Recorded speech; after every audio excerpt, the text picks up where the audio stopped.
The chains weren't metal. They didn't need to be. When every female in the room could break a human's spine with one hand, restraint came in more subtle forms. Jax stood still, not because he couldn't move, but because there was nowhere left to run. Not in this part of the galaxy. Not after what they'd done to Earth. He wasn't a soldier. Not anymore. He wasn't a diplomat either. Not after they'd stripped him down, catalogued every genetic trait, and declared him an asset, one valuable only for one thing: breeding.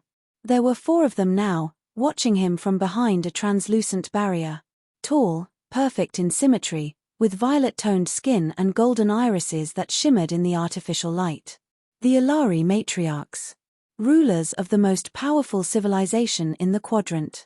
And to them, he was a rare, exotic acquisition. One of them, her name was Lysera, he'd learned, leaned forward, her voice smooth and cool like silver rain. His healthy. Hormonal profile stable. No deformities. High aggression index. That may be useful. Or dangerous. A laugh, low and amused, rolled from another. Let's test him. Fully. It's not like he has a choice. Jax didn't flinch. Not visibly. But inside, every muscle was on fire. He wasn't a stranger to war, but this was different. He was alive, but not free. A survivor of Earth's fall, traded among alien elites like a designer pet. The Ilari didn't see him as a person. They saw him as a breeding experiment with 2 legs and stubborn defiance in his eyes. They underestimated one thing. He was still human. And humans don't break quietly. The first week was clinical. Scans. Tests. Conditioning protocols. He was given food, comfort, even choices, small ones. But the cage was velvet, not invisible. He watched. Listened. Every technician had a schedule. Every matriarch had a weakness. Lysera visited late, always alone. The youngest one, Serene, lingered longer than necessary, fascinated by how his heart rate barely spiked even under stress. And their leader, Vela, she avoided eye contact. Like she knew what they were doing was wrong. But Jax didn't want mercy. He wanted leverage. One night, he asked Serene a question she hadn't prepared for. Do Ilari ever die in childbirth? She blinked, surprised. Rarely. Our physiology is evolved to handle it. Why? Just curious. On Earth, it used to happen a lot. Until we got better tech. Made it safer. Still happens sometimes, though. Your species is flawed, she said, almost gently. He smiled. Yeah. But we adapt. Fast. Something shifted in her then. Curiosity? Guilt? He couldn't tell. But the next day, his room's surveillance went offline for exactly 6 minutes. Glitch, they claimed. He memorized the time. He also memorized the technician who manually rebooted it, small, careless, and a little too comfortable around him. Her name was Enna. She smelled like the Ilari equivalent of citrus. She also talked too much. I don't know why they don't just let you roam a bit, she whispered one evening, reattaching a biosensor to his wrist. You're not going to escape. Where would you even go? Jax looked her dead in the eye. You'd be surprised how far I'd get if someone left a door cracked. She laughed. You really think you're special? No, he replied calmly. I think you do. That night, the door clicked differently. Not open. But not fully locked either. They thought breeding meant surrender.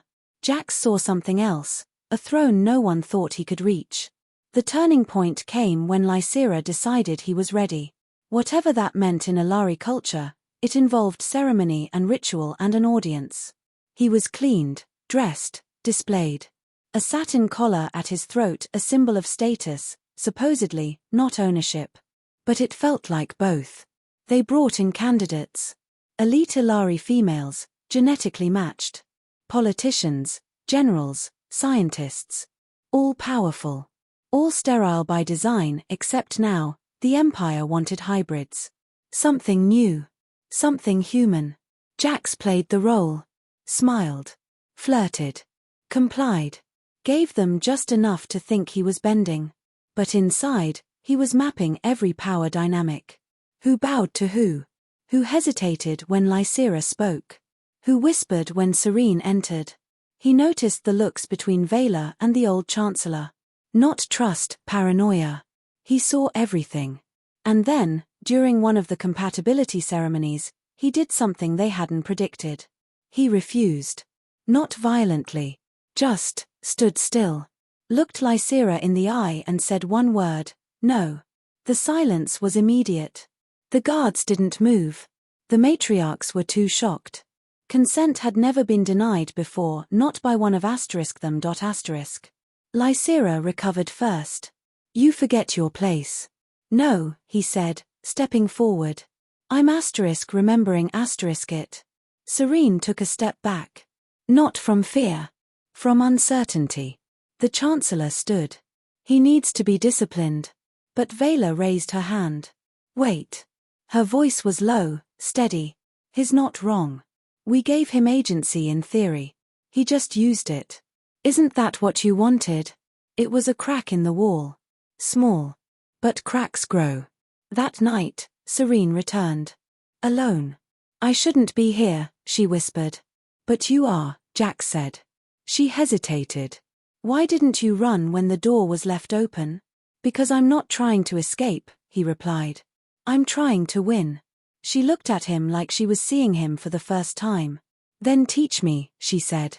He didn't smile. First lesson, never let them see your real hand. Until it's too late. And somewhere deep in the Empire's heart, a game began, one the Alari thought they controlled.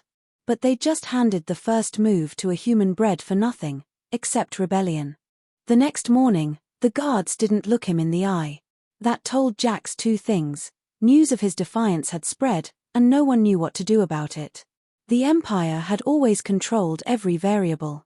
They'd bred chaos out of their society generations ago. But now, they'd brought a storm inside their walls, and it smiled when they blinked. Jax wasn't interested in rebellion for its own sake. He didn't care about Ilari politics. But survival? That was personal. Dignity? Even more so. And if he had to tear down an empire brick by brick to get it, so be it. Serene kept coming. Not every night, but often. She stopped bringing questions and started bringing doubts. About the program. About the matriarchs. About the future they were trying to build. They want hybrids because their own genetics are collapsing, she told him one night. Centuries of perfection led to fragility. You're not just a resource, Jax. You're a lifeboat. He sat cross-legged on the floor, watching her. Then why do they treat me like a leash instead of a paddle? Her silence said it all. Eventually, Serene stopped speaking Ilari around him. She started speaking in Terran Standard, the old Earth tongue preserved in the refugee colonies. It was clumsy on her tongue, but honest. Intimate. I want to help you, she whispered one night. But I don't know if I'm brave enough. That's the trick, Jax replied. You don't wait until you're brave. You do it while you're still scared. That night, they didn't talk about politics. Or breeding programs. Or the Empire. They talked about music. About rain. About the smell of coffee and the sound of waves against steel. And for a few hours, Jax wasn't a specimen. Serene wasn't a princess. They were just two people, staring at the galaxy through a half-open skylight, wondering what it might feel like to be ordinary. But peace is a short-lived guest in a house built on control. Vela summoned him the next morning. Not to a lab. Not to a ritual hall. To the central chamber. The political heart of the Empire. A place no breeder had ever been allowed. It was circular. Tall. Lit by crystal panels that pulsed with a slow, calming hue. A lie told in architecture. Jax of Earth, Vela said, seated at the apex of a crescent dais. You've disrupted protocol. Challenged authority. And yet, you remain here, unpunished. Why do you think that is? He stood straight, unchained but not free. Because you need me more than you want to admit. Murmurs rolled across the chamber like distant thunder. Vela didn't smile. But her eyes narrowed with interest. You assume much. I've had time to watch. Time to listen. You need human adaptability. Human variance. You've created the perfect machine, but machines don't survive chaos. We do. One of the counselors leaned forward. And what would you do, if given leverage? Demand your own throne? Jax didn't flinch. No. I'd demand a seat at the table. Not to rule you. To advise you. Because you've bred away instinct. And without it, you'll collapse. Serene was in the gallery, eyes wide. Vela tapped her fingers once against the marble armrest. Propose your conditions. It was a trap. It had to be. But Jax wasn't playing their game. He was rewriting it. Freedom. First. Not just for me, for every human under your biogovernance clause. No more collars. No more sterilization. You want partnership, not slavery. And in exchange, you get what you want. But we choose how it happens. No more labs. No more forced pairings. We build this together, or not at all. Silence. Then, you presume to bargain with the oldest bloodlines of the galaxy. I'm bargaining, Jax said. Because whether you admit it or not, I'm already inside your system. And some of your people, they're listening to me more than you. That landed hard. 2 days passed without word. He wasn't punished. Wasn't moved. But he felt the tension tighten. His food was delivered late. His room scans resumed. Serene stopped coming. Then, in the middle of the third night, a whisper. Jax. Wake up. It was Serene. Pale. Shaking. You have to leave. Now. He sat up. What happened? They're splitting the council. Lysera wants you removed. She's calling it a genetic recall. That means disposal. He stood. And Vela? She's stalling. But she can't hold them forever. There's a ship hidden near the outer ring. One of the research skiffs. It's not tracked. I modified it. You can go. He looked at her. And you? I can't. Not yet. Jax reached out, took her hand. Then we end this together. Not apart. But Serene pulled away, tears catching in the glow light. You taught me bravery, Jax. Let me use it my way. He left without another word. The corridors were half-lit. Silent. Somewhere in the distance, alarms began to sound. Someone had noticed. He didn't run. He moved like he'd done this 100 times before. Because he had. Not in this place. But in others.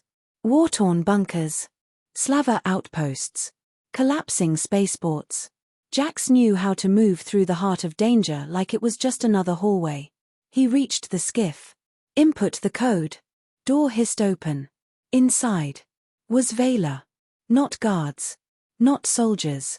Just her. You think this will fix it? She asked, voice soft. No, Jax said. But it starts something better. Vela stepped aside. Then go. But understand this, human, you're not the only one who's changing the rules. He paused. I don't want to destroy your empire, Vela. I just want to make it worth something. And with that, he stepped into the stars. Unchained. Unowned. Unstoppable. Space wasn't freedom. Not yet.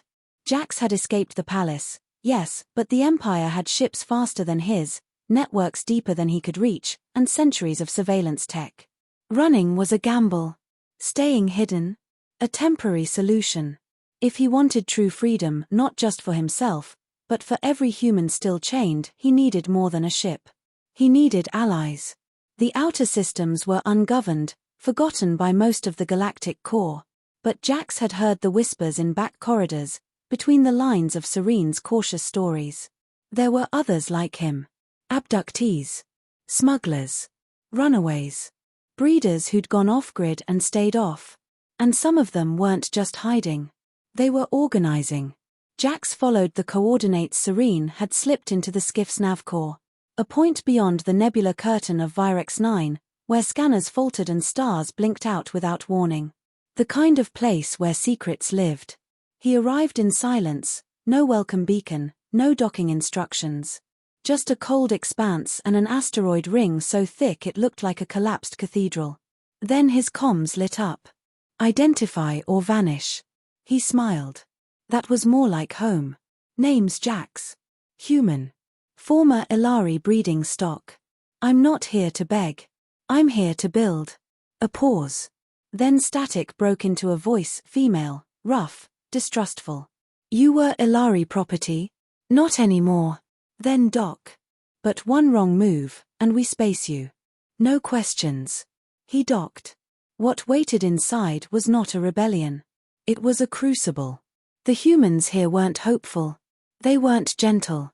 They were scarred, sharp-edged, and sick of being hunted. Many had implants ripped out of them. Others bore brands across their necks, wrists, or spines. A few walked with limps that told stories better than words. But every eye that met Jax's carried a flicker of recognition. You got out, one woman said, her voice hollow. I got lucky, Jax replied. But I'm not here to stay lucky. I'm here to fight. If you'll have me. It wasn't instant, but it wasn't rejection either.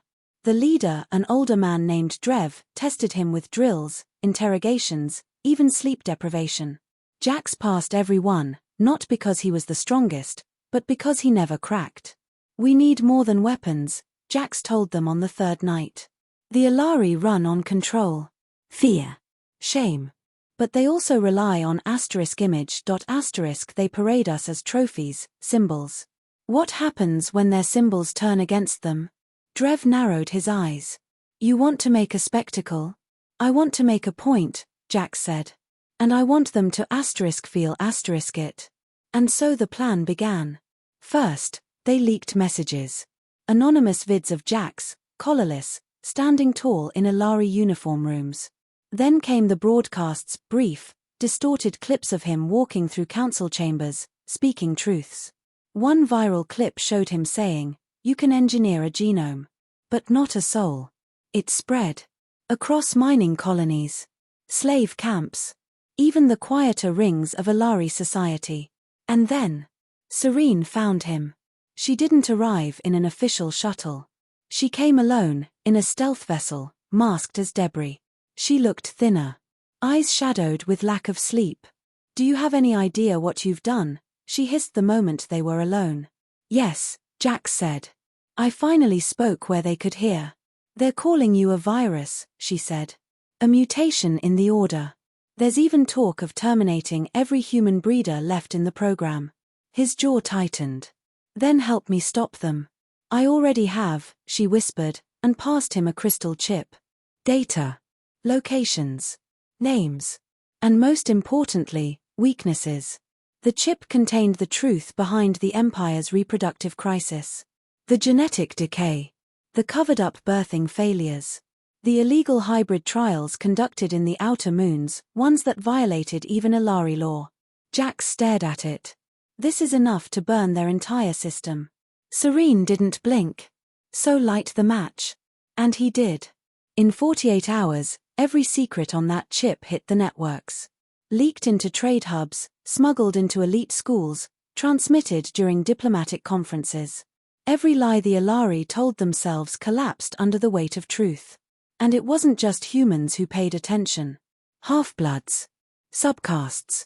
Younger Ilari scientists who had been disillusioned by centuries of rigidity. They began reaching out. Jax's comms lit up with requests. Offers. Threats. But the biggest surprise came when Vela herself appeared holographically in the middle of a planning session. Jax, she said, voice unshaken. You've forced my hand. Good, he replied. You're the one who made me learn how to play this game. Her image flickered. The council wants your head. They want to declare war on every free human colony. But I'm not sure that's wise. Then step aside, Jax said. Or join us. You're asking me to betray my own kind. No, he said. I'm asking you to remember what kind you wanted to be. The feed cut. Jax turned to the others. She's not an enemy yet. But she's not an ally. That means we've got time. Use it. The outpost became a forge. Humans weren't just hiding now, they were planning. Some learned to hijack Ilari tech. Others began building cloaked freighters, capable of ferrying refugees. Jax. He started training speakers. Not fighters. Not pilots. Speakers. He knew the war would come. But he also knew that the bigger victory, the real one, wasn't on the battlefield. It was in the minds of those who still believed they were born to serve. Tell your story, he told each of them. Make them feel what it's like to be more than property. And do it with pride. In 3 months, Jax's face became more recognizable than the Emperor's crest. And the Empire began to fracture. One crack at a time. The final blow hadn't landed yet. But it was coming. And the Empire? It had no idea how to stop a man it once called a specimen, who had now become their symbol of freedom. The day the Empire fell didn't start with an explosion. It started with silence. A broadcast was scheduled at the Central Council chamber, one meant to reaffirm Ilari supremacy. The matriarchs would speak. Reassert order. Condemn the human virus infecting their systems. But when the feed lit up across the quadrant, it wasn't Lysera or the Chancellor who appeared. It was Jax. He stood alone, no armor, no weapons, no chains. Just the same collar they had once put around his neck, now melted and held in his bare hands. This, he said, is what you made me. And what I chose never to remain. He dropped the collar. The sound of metal on marble echoed through 100 star systems. I was never your project. I was never your product. I am human. And I am not alone. The camera panned, just slightly. Behind him stood hundreds, human and Ilari, side by side. Scientists, former breeders, refugees, even military defectors. Serene among them. Vela too. She stepped forward, slow and deliberate. We cannot undo what was done. But we can end what never should have begun. Her voice was the last command she would ever give. The broadcast ended. The council fell within a day. Not by war, but by walkout. Ilari systems, built on rigid hierarchy, collapsed when enough refused to obey. The chain broke at its weakest link, belief. No fire. No death. Just a new order. Jax stood at the center of it, not as a ruler but as a reminder. Of what happens when you push a people too far. When you try to own what was never yours to possess. In the years that followed, they rebuilt. A new council, built on representation. Humans held seats. So did the half-bloods. So did the Ilari who'd stood up instead of stepping aside. Breeding programs were outlawed. Hybrid research was regulated, not enforced. Voluntary. Transparent. And as for Jax, he never claimed a title. Never accepted a monument. Instead, he trained diplomats. Taught students. Helped draft a charter of rights that began with 7 simple words. No being shall be owned by another. Serene stayed by his side, not as a consort, not as a symbol, but as his equal. Her brilliance, once hidden behind obedience, now lit the minds of a generation born after chains. Drev ran logistics. The woman with the hollow voice ran schools. Vela chose exile.